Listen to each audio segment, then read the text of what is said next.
estás? Acá estamos. Están todas presentes aquí en este espacio que tenemos ahora los jueves, donde podemos presentarnos distintas temáticas y darnos el tiempo también de charlarlo con más claridad. Está Soledad Deza con nosotros. Soledad, ¿cómo estás? Muy buenos días. Hola Maxi, un gusto siempre estar acá, venir acá donde estamos las feministas. Y también Florencia Sabaté, que va a hacer su aporte. ¿Cómo también. estás, Maxi? Muchas gracias por la invitación y bueno, feliz de volver cada jueves. Atravesados por lo que tiene que ver con las noticias que han sucedido en estos últimos días, con lo que ha sucedido en principio con Marcelo Corazza, que hay toda una investigación judicial detrás de eso. También después lo que en lo mediático se ha presentado entonces con Lucas Benvenuto y también con Jay Mamón. 10.000 preguntas detrás sobre el consentimiento, la edad, la diferencia de edad. Y bueno, también hay un planteo judicial ahí. Ahora se va a hacer un juicio por la verdad para saber si cuál era la realidad donde él se ha empezado a vincular con Jay Mamón. Que además sabemos que ahora no está en el país, porque esta mañana se ha ido a España. Sí. Y no sabía esa, sí. Esa no la tenía. 5:30 de la mañana lo agarraron en el aeropuerto de Ezeiza, un móvil de televisión, y ya calculamos que está en viaje. Bueno, está bueno hablar sobre estas cosas y en estos espacios para pensar que hay como varias cuestiones acerca de esto, ¿no? Un caso como el de Lucas y Jay Mamón, pero también un caso como el de Terma Fardín y Juan D'Artés, o sea, también, porque es más o menos lo mismo. Y me parece que hay que volver a repetir lo mismo que hablamos siempre de abuso sexual. No importa la edad que tenga la víctima, no importa la edad que tenga el agresor. Lo único importante en un abuso sexual es el consentimiento. Eso es la base, ¿no? Sí. A veces nos enfocamos en qué tan larga era la pollera, qué tanto se había negado, si tenía o no marcas de resistencia, si por qué habla tantos años después. Digo, desenfoquémonos o dejemos de hacer énfasis en las víctimas y nos enfoquemos en el acto, que es el abuso sexual. Y para cualquier relación sexual lo importante es el consentimiento, ¿no? Sin duda, sí. Esa capacidad o esa posibilidad de manifestar libremente exacto, la decisión. Eso es lo más importante. Arranquemos por lo tipificado en el Código Penal. Bien. ¿Cuándo se considera que existe un abuso, y en este caso un abuso sexual infantil? Bueno. Sí, hay... según UNICEF, y esto nos interesa aclarar porque no es un invento feminista, es algo que ya está dicho, el abuso sexual contra niños, niñas y adolescentes incluye contactos e interacciones entre un niño y un adulto cuando el adulto agresor lo usa para estimularse sexualmente a él mismo, al niño o a una tercera persona. En algunos casos se puede tratar del abuso entre un adolescente y un niño más pequeño cuando entre ellos haya mucha desigualdad de poder o desventaja, ¿no? Es importante aclarar esto, digamos, para que se entienda que no es un invento feminista, no es un caballito de batalla, sino es algo que lo dice UNICEF, ¿no? Okay. Eso por un lado, que es lo que dice UNICEF, que tiene que ver con la salud, ¿no? Porque con la integridad, antes los delitos de abuso sexual o los delitos que tenían al abuso sexual como eje eran delitos contra el honor en el Código Penal. Ahora, desde hace un tiempo, bastante, un par de décadas, los delitos estos delitos se consideran contra la integridad sexual. Eso está bueno marcarlo. Sí. Y para el código hay distintos niveles, distintas penas, porque hay distintas formas en que se perpetúe ese abuso sexual. Va a ser un caso diferente si hay un niño, una niña, un adolescente. Va a ser un caso diferente si hay una tercera persona de por medio. Va a ser distinto si hay grooming, que es la captación a través de las redes. Va a ser distinto si hay un aprovechamiento de la inmadurez sexual. Va a ser distinto si hay o no acceso carnal. También. Todas son figuras penales distintas. ¿Qué es lo que tenemos que saber? Cuando la persona tiene menos de 13 años, el Código Penal presume que no se puede consentir. Como hablábamos de consentimiento. Entonces, siempre que haya un niño, una niña menor de 13 años, se va a considerar que hay un abuso sexual. ¿Por qué? porque no tienen capacidad de consentir. Dentro de todas las posibilidades que me decís vos, son los desagregados que puede haber dentro del abuso sexual infantil, ¿cuáles son las principales vinculaciones que se dan? Hablabas, por ejemplo, del grooming, entre estos adultos y los menores. También puede ser las relaciones interfamiliares. También. Exactamente. Bueno, lo que hay es una desigualdad de poder. Solemos tender a pensar que el abuso sexual se trata solamente de un sometimiento físico. No, lo que subyace en todo abuso sexual es una desigualdad de poder. Hay una persona que trata de someter en términos de poder a otra. Cuando hay un niño, una niña, un adolescente, con mayor razón se va a estar a la asimetría de poder. ¿Por qué? Porque si bien cuando la víctima es menor de 13 años, se considera que no puede consentir, o sea, aun cuando haya consentido no va a valer, entre 14, o sea, cuando es mayor de 13, pero menor de 16, va a haber que prestar especial atención a la desigualdad de poder. ¿Por qué? Porque pueden consentir, pero hay una figura que es la del 120 del Código Penal, que es lo que siempre se ha llamado estupro, que dice que ese consentimiento va a estar viciado cuando haya un adulto de por medio que trata de aprovecharse de la inmadurez sexual o de una asimetría de poder. Entonces, son varios los supuestos. ¿Qué me parece a mí importante como sociedad que pensemos? No salgamos del Código Penal. Vamos a la parte social, vamos a lo que vivimos cada uno, cada una en su entorno. Podemos imaginarnos sin que llame nuestra atención, sin que revuelva un poquito el estómago, alguien de 30 años con alguien de 15, no importa lo que diga el Código Penal. Alguien que esté en la escuela con alguien que hace por lo menos 15 años que puede haber iniciado su vida laboral, alguien que ocupa un lugar de docente, ¿no? O alguien que se ocupa del cuidado de una persona, alguien que es grande y que por lo mismo tiene poder sobre otra, teniendo una relación sexual. Creo que ahí está la clave para erradicar el abuso sexual y esa cultura de la violación que naturaliza los abusos sexuales en el marco de abusos de poder, ¿no? Tal cual, sí. Y yo pensaba también en cómo es importante que los cercanos a ese menor de edad presten especial atención al cuidado de las vinculaciones que este menor puede tener con mayores. Hay casos como, por ejemplo, yo te mencionaba, por ejemplo, las vinculaciones interfamiliares, porque puede pasar entre un tío, un sobrino o abuelos. Y pasa mucho, Maxi. También. El 80% de los abusos sexuales infantiles ocurren dentro del entorno familiar.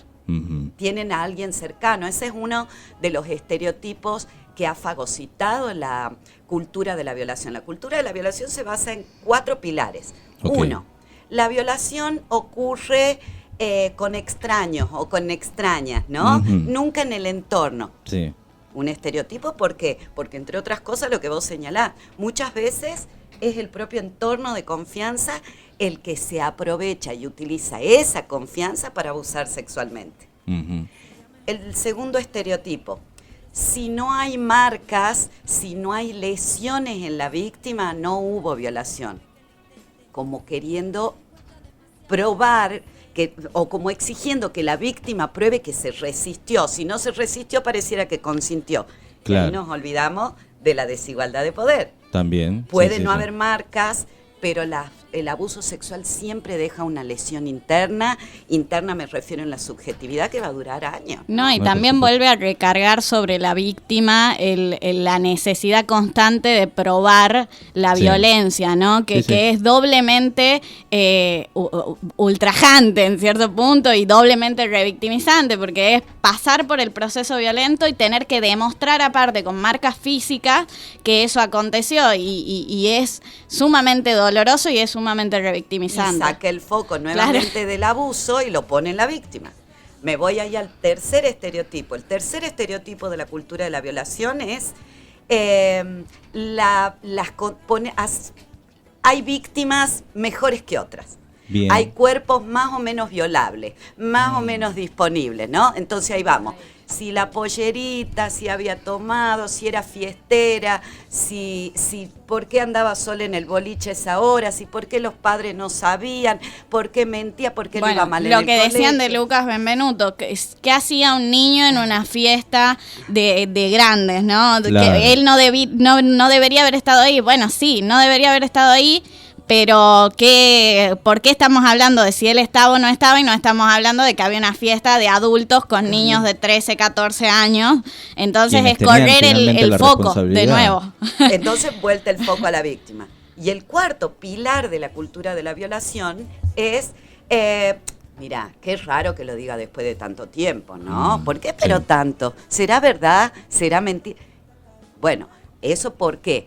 Porque eso se desentiende del sesgo subjetivo que tiene el abuso sexual, que es que deja una marca y que como muchas veces, sobre todo en el abuso sexual infantil, además del abuso de poder está la amenaza con el daño a otra persona o a sí mismo, la manipulación y demás. Las víctimas lo cuentan cuando pueden, como pueden. Ahí, Maxi, también agregando lo que decías vos recién de los abusos intrafamiliares, muy rara vez se da esa denuncia en el momento, digamos, porque imagínate coexistir en el mismo entorno familiar, en la misma casa. Entonces, esto que dice Soledad es cierto, se da cuando se puede, cuando las herramientas están, cuando las estructuras de sostén son lo suficientemente fuertes para recepcionar a una persona que ha sufrido abuso sexual infantil, ¿no? Entonces no hay que minimizar y no hay que tratar de manejar los tiempos. Bueno, ahí en ese caso, desde el punto de vista de lo legal, ha sucedido que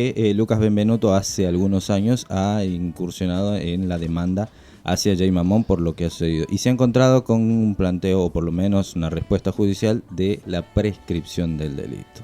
Bueno, según lo que hablaba Florencia, con el tiempo de las víctimas tenemos que pensar que a los fines de castigar penalmente una violación, tiene que haber una investigación penal. Sí. La prescripción es el paso del tiempo, es un instituto que tiene el derecho para extinguir la posibilidad de castigo, extinguir la posibilidad de pena por el transcurso del tiempo. Uh-huh. Desde hace un tiempo eso se revirtió. Entonces, en el año 2011 salió la ley Piazza. La ley Piazza lo que hacía era postergar hasta la mayoría de edad de las víctimas el inicio del cómputo de la prescripción, o sea, el inicio del cómputo en el cual la pena puede extinguirse si no se investiga. Okay. Y luego en el año 2015 salió la ley CUNAT, o la ley de que respeta el tiempo de las víctimas, así se lo llama, a partir de la cual ocurre lo siguiente. El abuso sexual va a empezar a prescribir desde que se hace la denuncia siendo la persona mayor de edad, desde las dos cuestiones, no solamente desde que se cumple la mayoría de edad. ¿Qué es lo que ocurre en el caso de Lucas? En el caso de Lucas la denuncia se hizo antes, ¿no? Antes de la mayoría de edad, entonces estos institutos no van a jugar ahora. Por eso volvemos a lo mismo. Quizás no importa tanto qué le parece al derecho penal y si el derecho penal puede castigar o no, sino lo que importa es que como sociedad entendamos finalmente hasta dónde vamos a ser cómplices de estas situaciones y hasta dónde las vamos a censurar, porque el derecho penal pensemos que también siempre llega tarde, llega para castigar. Ahí está, sin duda, ese es el principal problema. Es importante, como decís vos, que lo hagamos desde una conciencia colectiva y que todos podamos, pero que esa conciencia colectiva también se transforme en estas demandas hacia el Poder Judicial y que logren instrumentar formas de defensa a la víctima. Por un lado, necesitamos una justicia más rápida, necesitamos una justicia que crea a las víctimas y finalmente necesitamos una justicia que respete los tiempos de las víctimas. Entonces son tres cosas las que hay que hacer. Necesitamos que investiguen en tiempo y forma, que investiguen con debida diligencia reforzada, que es como se investigan los abusos sexuales, porque hay cuestiones de género de por medio. Y en tercer lugar, que se logren las reparaciones. Las reparaciones no necesariamente es a través de condenas. Por supuesto que cuando hay abusos sexuales las tiene que haber, pero otras de las cuestiones que también hay que empezar a hablar es de las reparaciones. No a todas las víctimas les interesa que su agresor en términos de violencia sexual esté preso. Sí le interesa una reparación y a veces hablar de dinero es como que suena espurio, suena como... Entonces, empecemos a hablar de reparaciones, empecemos a hablar de condena y empecemos a hablar de tiempo eficaz. No puede llevar 10 años ninguna investigación, ¿no? No, por supuesto. Ahí sí. también, Maxi, me interesa agregar que, creo que corresponde también hacernos la pregunta de esto que dice Soledad, ¿no? ¿Cuáles son los mecanismos que hay que aceitar en términos de justicia? Pero también, ¿cuáles son los mecanismos que hay que aceitar en términos de educación? Porque para que esto no ocurra, para que los abusos sexuales infantiles dejen de ocurrir u ocurran en menor medida y los podamos advertir, y la escuela es el primer lugar donde se recepcionan esos lugares, esas denuncias. Los docentes tienen que estar preparados para recibir estas denuncias, tiene que haber un gabinete psicopedagógico listo, la escuela tiene la obligación de denunciar en el caso de advertir estas situaciones. Entonces, ¿y cómo se da esto? ¿Cómo se fagocitan esos espacios de habla? Con ESI, no hay otra forma en el que un niño advierta que su cuerpo es suyo y que sus límites corporales son suyos, si no es aprendiendo ESI. Entonces, a la señora que está en la casa, que quizás duda si la ESI es una herramienta valiosa, siempre lo va a hacer porque fortalece la autonomía y evita estas situaciones de traspasos de límites constantes, ¿no? Sí, por supuesto. Hoy seguro tenemos una mirada muy diferente o no, habrá que ya ampliar sobre eso, pero pensaba que por lo menos los que son más generacionales conmigo, yo tengo menos de 30 años, y quizás antes también pasaba mucho más el hecho de que cuando íbamos al secundario, por ejemplo, teníamos un grupo de amigos más adolescentes, siempre teníamos a alguna compañera o amiga o amigo que se vinculaba o que tenía relación con una persona más grande, sucedía. Y hoy quizás se presenta más con la figura del sugar mami o la sugar mami también. O el sugar daddy. O el sugar daddy, sí. Claro. Perdón. ¿Y hay ahí alguna forma de consentimiento que se pueda aceptar o que, llega a una edad adolescente en donde uno ya de alguna manera toma alguna conciencia de lo que hace? Está buenísimo pensar eso. En términos de derecho penal y de posibilidades de castigo, sí, una persona mayor de 14 años y hasta 16, o sea, digo porque también salió el caso de Sofía Gala diciendo, mirá, yo tenía 15, salí con un tipo de 30, nunca me sentí abusada, no, que va en línea de lo que vos señalás. Por eso me parece que está bueno pensar lo siguiente. En términos de derecho penal, por supuesto que un adolescente puede consentir con cualquier persona adulta. Uh-huh. Lo que está bueno como sociedad que revisemos es hasta qué punto un adulto o cuál es la fantasía que circula en el mundo adulto que tiene que andar con alguien de la escuela o que busca relaciones sexuales con alguien que está en una realidad absolutamente diferente, como es el nivel escolar, ¿no? Claro. Entonces, pensar eso nos va rápidamente hacer concluir acerca de qué es la asimetría de poder y para poner en duda hasta qué punto esa decisión es libre si la persona con la cual yo me estoy relacionando, si veo desde el punto de vista del adulto, tiene 14 años y yo tengo 30 y pico, 28, y la otra persona 15, o sea, si la doblo prácticamente en edad, ¿qué clase de consentimiento hay? ¿Qué clase de manifestación libre hay, no? Uh-huh. ¿Y qué pasa en mi subjetividad que me produce excitación eso? Bueno, esas cosas hay que pensarlas como sociedad.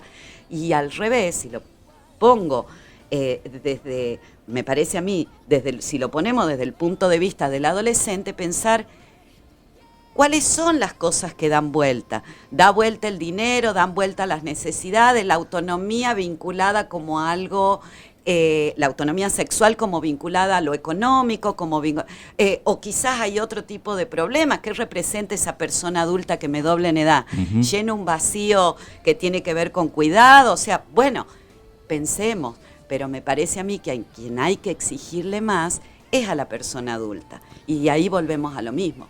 Imaginémonos una persona de 30 y pico de años con alguien que tiene la mitad de edad y a mí en lo personal me parece como difícil de aceptar, ¿no? Me da como una vueltita el estómago. Para empezar eso, de vueltita al estómago, sí.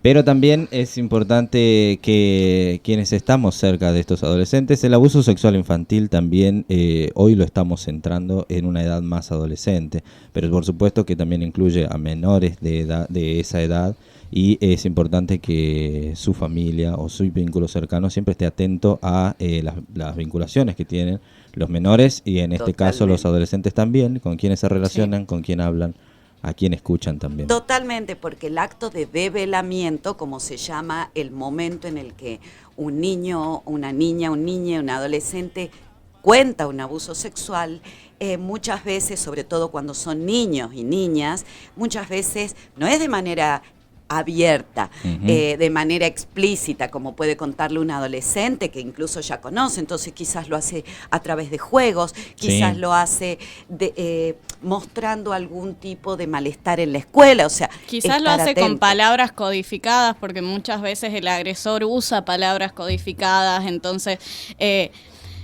sugerencia de creer siempre. Siempre creer. Y no inhabilitar el espacio de diálogo, creer. No sancionar, no apelar a la vergüenza. Y a la sociedad yo le invito a pensar lo siguiente, a que hagamos este ejercicio.